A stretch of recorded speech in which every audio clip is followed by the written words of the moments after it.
जय श्री कृष्ण। आप सबको मेरा प्यार भरा राधे राधे। भगवान श्री लक्ष्मी नारायण की कृपा हमेशा आप पे यूं ही बनी रहे। वीडियो शुरू करने से पहले आपको बताना चाहती हूँ, यदि आपने चैनल को सब्सक्राइब नहीं किया है तो चैनल को सब्सक्राइब कर बेल आइकन को जरूर दबा लीजिएगा, ताकि आगे आने वाली वीडियो के नोटिफिकेशन आप तक टाइम पर पहुँचते रहे। आइए अब शुरू करते हैं कार्तिक मास महात्म्य। कार्तिक का महात्म्य सब प्रकार के दुखों का नाश करने वाले तथा सारी सृष्टि के पालन करने वाले श्री गणेश जी, ज्ञान की दाता श्री सरस्वती जी, सब पुराणों के कर्ता श्री व्यास जी तथा गुरुदेव के चरण कमलों में नमस्कार करके भगवान के श्रद्धा और भक्ति रस में डूबे हुए कार्तिक मास की कथा कहती हूँ। निमिषारण्य में वास करने वाले सोनकादि 88,000 ऋषि श्री सूत जी से कहते हैं कि ब्राह्मण, आप हमारे इस घोर कलयुग से रक्षा करने के लिए कोई सरल उपाय बताइए। उनका यह प्रश्न सुनकर सूत जी कहने लगे, हे ऋषियों, भगवान के चरणों में तुम्हारी अटल भक्ति देखकर मैं तुमसे कार्तिक महात्म्य की कथा कहता हूँ, जिसके सुनने मात्र से मनुष्य के सब पाप नाश होकर वैकुंठवास हो जाता है। आप सावधान होकर सुनिए।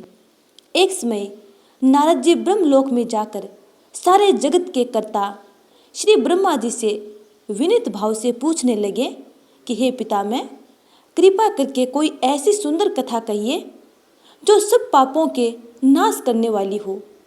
तब ब्रह्मा जी कहने लगे, हे पुत्र, भगवान के चरणों में तुम्हारी ऐसी प्रीति देखकर मैं तुमसे कार्तिक मास का महात्म्य कहता हूँ, जिसके सुनने मात्र से मनुष्य के सब पाप नाश हो जाते हैं और वह वैकुंठ का अधिकारी हो जाता है। क्योंकि कार्तिक मास भगवान को अति प्रिय है। इसमें किया हुआ व्रत, दान, नियम तथा कीर्तन अनंत फल देने वाला होता है। अतः सारे संसार की भलाई के लिए तुमने अति सुंदर प्रश्न किया है। मैं इस कथा को तुमसे कहता हूँ, तुम सावधान होकर विधि से सुनो।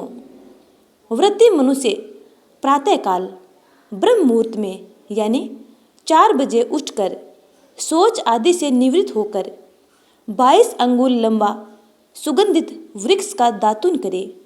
परंतु श्राद्ध के दिन, सूर्य तथा चंद्र ग्रहण के दिन, एकम, अमावस, नवमी, छठ, एकादशी तथा रविवार को दातुन न करे।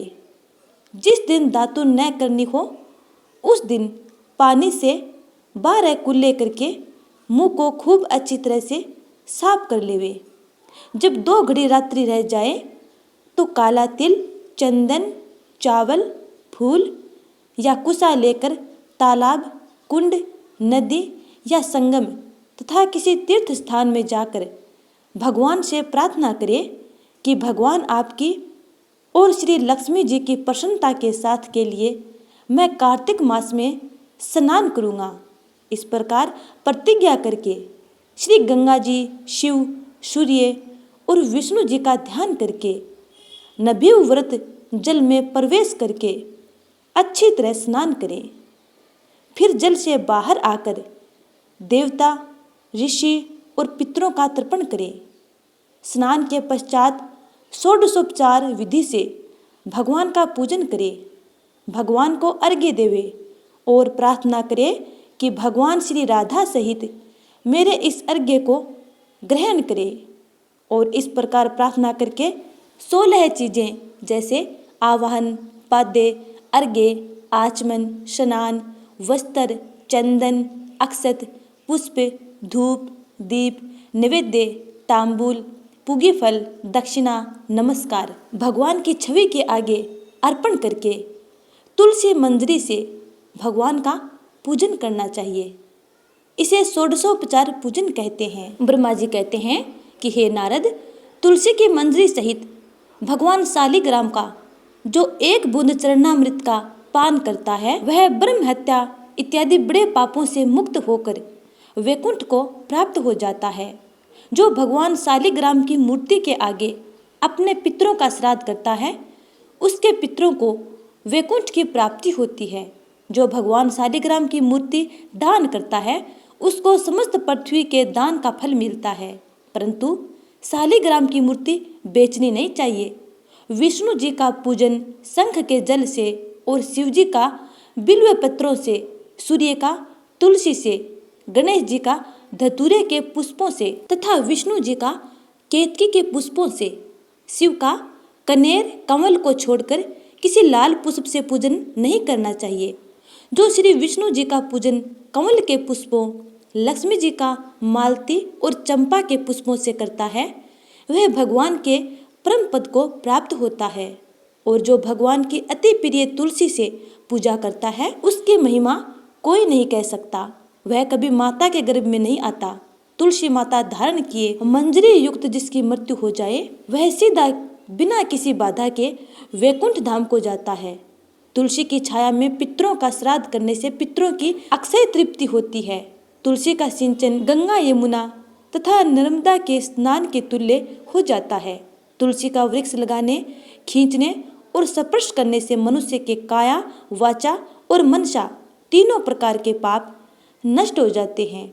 जो मनुष्य आंवले के पत्ते और फूलों से भगवान का पूजन करता है तथा आंवले के वृक्ष के नीचे बैठकर भगवान का पूजन करता है उसको सोने के फल और पुष्पों का फल प्राप्त होता है।